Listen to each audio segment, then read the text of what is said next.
Imagine this situation. You want to drive another online race in Gran Turismo 7. Maybe one of the weekly races. Maybe the GT World Series qualifier. Or there is a championship with your friends where you must commit to one car. And you wonder, what car can I take for this specific track or championship which has a good BOP and is competitive? Are there any cars that have an advantage under special rules? Are there underrated sleeper cars you never thought about? Do you want to learn how to extract the maximum performance out of any car? If you are interested, stay with me, because I'm going to test these cars properly. Welcome to the Gran Turismo 7 car comparison series.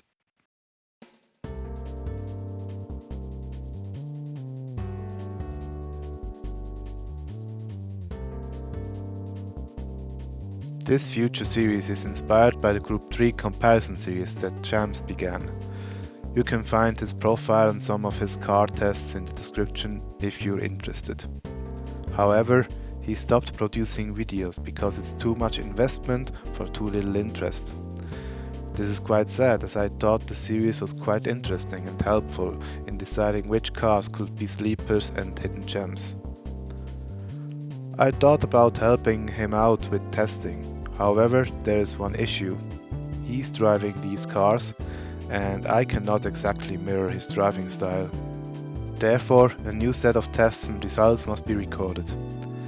In many ways, my tests will mirror his, with similar tests, settings and results.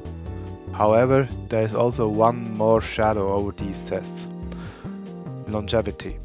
Polyphony Digital could decide at random points that they are not happy with the BOP anymore and they'll do changes.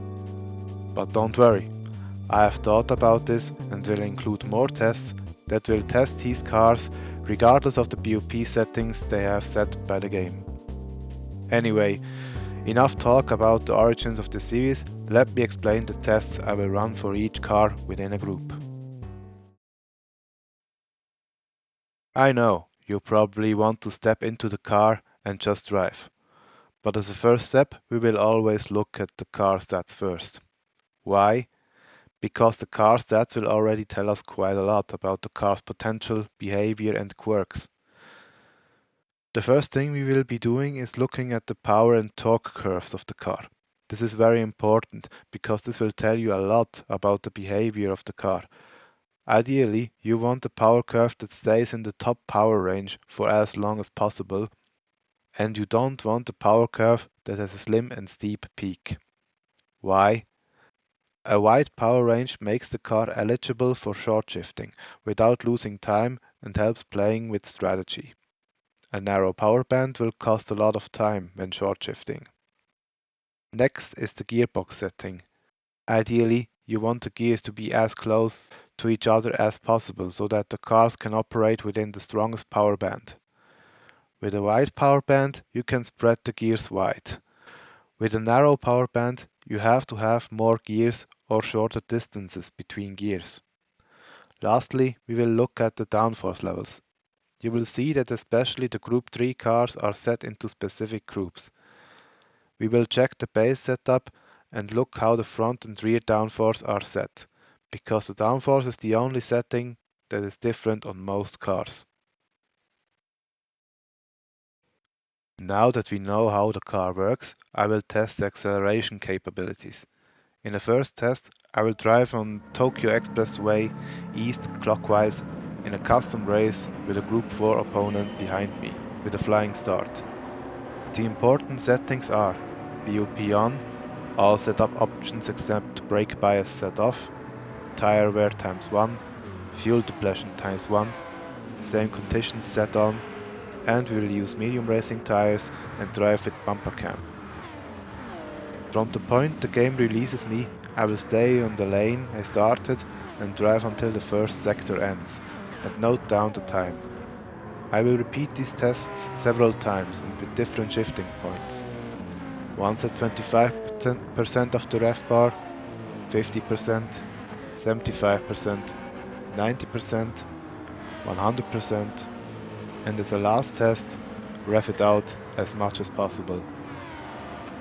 If there is a wide difference between 100% ref bar and maximum revs, I will do a further test at half point. All times will be noted down and you will see what effects shifting at the right point has for the car. In the second test, I will accelerate from a standstill and at the ideal shifting point which we saw in the previous test. If you will drive a race or championship that has standing starts, this will be important because some cars have long first gears, which means that they will take longer to accelerate and you might be losing positions at the start. But vice versa, you could also have two short gears, which will cause wheel spin and require throttle control to get off the line efficiently. Depending on the rule set, this might be a very crucial point. Next, we will do two top speed tests. For the first test, I will open a private online lobby and select Special Stage Route X. The important settings are BOP on, all setup options except brake bias set off, tire wear times 1, fuel depletion times 1, same conditions set on, and we will use medium racing tires and drive with bonnet cam. The straight is long enough for the cars to reach its natural top speed after 10 km. However, the car should stay stable within the last 600 meters and not lose speed. If it does, I'll drive to the other side of the oval and drive a few more kilometers until the speed sets. For the second test, we'll change the track to the Daytona tri-oval and drive 2 laps. The settings stay the same except for the track. The first lap does not count as it is meant to get up to speed. The second lap will count and the lap time will be recorded. This test is done to check how much speed the cars lose during cornering, which has to do with the cornering itself, the aerodynamics and the engine curves of the cars. This test will more or less have the same results as the first top speed test, but shows the speed stability during cornering. The next 3 tests will be quite straightforward. I will test the cars on track and record the lap times. The important settings are BOP on, all setup options except brake bias set off, tire wear times 1, fuel depletion times 1, same conditions set on, weak shortcut penalties, and we will use medium racing tires and drive with cockpit cam. For each test, I will drive 1 out lap and 10 timed laps, and I will do this twice. This means that each car gets 20 timed laps. Additionally, the total of best sector times and the optimal lap time will be counted instead of the fastest driven lap, as this provides a far fairer statement. Genuinely, a fastest lap can have errors in it. This will be eliminated through this method. The low speed BOP test will take place in Brands Hatch. This track was chosen due to most low speed BOP tracks having primarily slow speed corners, whereas you see many mid-speed corners here as well. Plus, I can drive relatively stable lap times there. For the medium speed BOP test, I have chosen Interlagos, or, to be more exact, the Autodromo José Carlos Pache in Sao Paulo, as the track to go to. Interlagos, at least in Formula 1, is a circuit where most cars and drivers are extremely close together in lap times. While the first section tests mid and high speed cornering, the second section tests mechanical grip, whereas the last section tests acceleration and top speed. For the high speed BOP test, I have chosen the Autodromo Nazionale Monza as our test circuit. While the first section tests acceleration and mechanical grip, medium and high speed cornering is tested in the second and third section. Another reason why this circuit was chosen is to test how good the cars are over curbs, as Monza has quite some aggressive curbs to master, which some cars can react allergic to. The next test will bring us to Dragon Trail Seaside for the endurance test. This test determines how the car fares with fuel depletion and tire wear. The important settings are BOP on, All setup options except brake bias set off, tire wear times 5, fuel depletion times 3, same conditions set on, and we will use soft racing tires and drive with cockpit cam. I will drive race pace here, which means that I will drive a bit safer than in the previous sessions, drive round the lines, and look if I can save fuel if the car allows it. In general, if I lost less than 1/10 in the acceleration tests compared to the best time, I will drive with the lower RPM program to save fuel whenever applicable. I will drive as long until the first tire is completely red. When I see this happen, I will stop the car and note down the distance driven and record the fuel left in the tank. The longer I can drive, the better tire wear is. The fuel used depends on the driven distance, which is why the used fuel will be divided by the laps driven to have a fuel per lap stat. The lower the stat is, the better fuel economy is. This circuit was chosen because it is a medium speed BOP circuit, because it has all types of corners, and it is a fair circuit considering tire wear where neither front heavy FR cars nor rear heavy MR or RR cars are at a disadvantage. In general, more technical circuits like Suzuka and Brands Hatch will favor rear heavy cars, whereas high speed circuits like Monza and Le Mans will favor front heavy FR cars. The setup tests are useful for two reasons. Firstly, it shows how the car is set up and how a few clicks can make the car behave completely differently.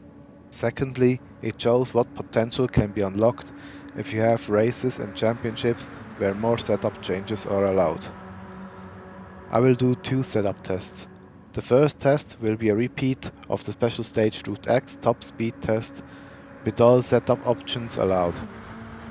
There, the car will be set to minimum downforce and the top speed will be recorded. Due to the engine power curves in different stock downforce levels, the results can differ widely.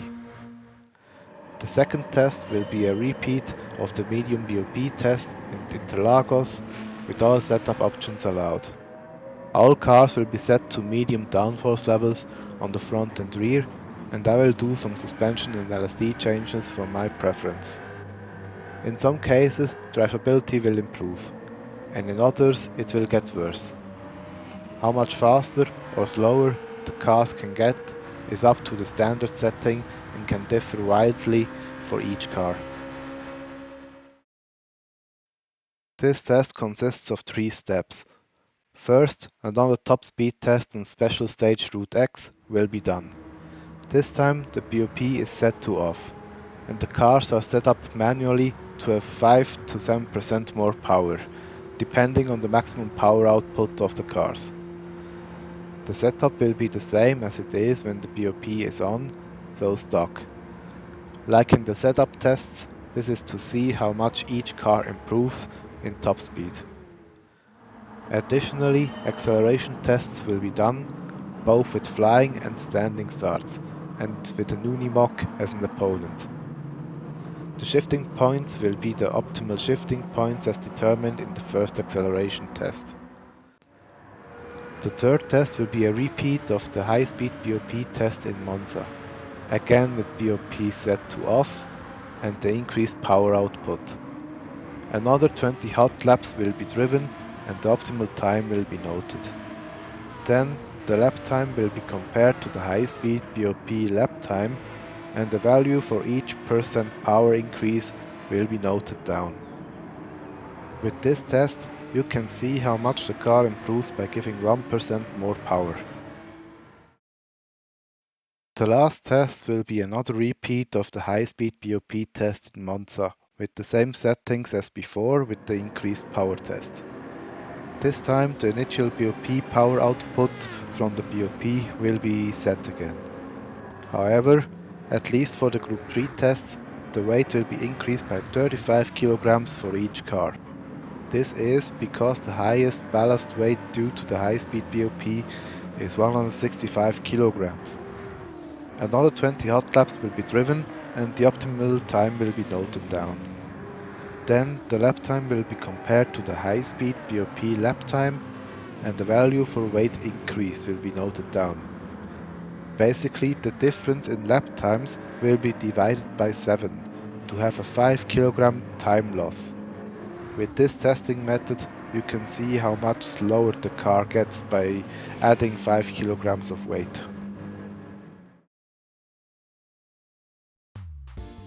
So guys, this is the plan for the further testing. I hope you are as interested as I am in testing these cars and that you will learn quite a bit about some cars you never use, or even learn vital information about the car you're usually driving for these events. The first car I will be testing later this week will be, well, tune in once the video is online. However, before I go, here is the engine note of the car I will be testing first.